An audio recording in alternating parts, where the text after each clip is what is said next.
بنگلہ دیش کی سابق وزیر اعظم خالدہ ضیاء 80 برس کی عمر میں انتقال کر گئیں۔ رپورٹس کے مطابق خالدہ ضیاء جگر کے عارضے سمیت کئی امراض میں مبتلا تھیں اور کافی عرصے سے ہسپتال میں زیر علاج تھیں، تاہم آج وہ خالق کے حقیقی سے جا ملیں۔ ان کا انتقال دارالحکومت ڈھاکہ کے ہسپتال میں مقامی وقت کے مطابق صبح 6 بجے ہوا۔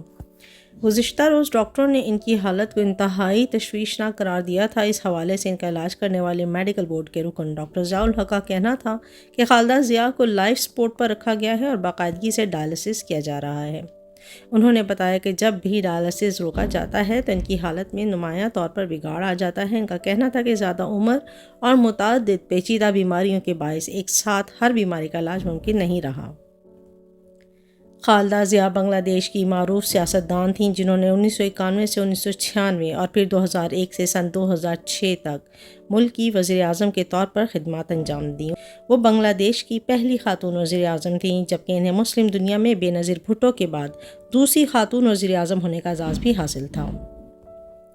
خالدہ ضیاء بنگلہ دیش کے سابق صدر ضیاء الرحمن کی اہلیہ تھیں۔ سیاسی کیریئر کے دوران ان پر کرپشن کے الزامات لگے۔ انہیں سن 2018 میں 5 برس کے لیے جیل بھی کاٹنا پڑی تھی۔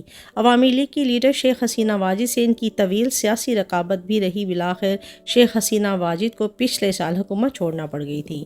یاد رہے کہ خالدہ ضیاء کے بیٹے اور بنگلہ دیش نیشنلسٹ پارٹی کے عبوری چیئرمین طارق رحمان چند روز قبل 17 سالہ جلا وطنی ختم کر کے وطن واپس پہنچے تھے۔ ان کی واپسی ایسے وقت میں ہوئی جب بنگلہ دیش میں اہم انتخابات کا انعقاد ہونے والا ہے۔ طارق رحمان سن 2008 میں 18 ماہ قید کے بعد علاج اور دیگر وجوہات کی بنا پر برطانیہ چلے گئے تھے۔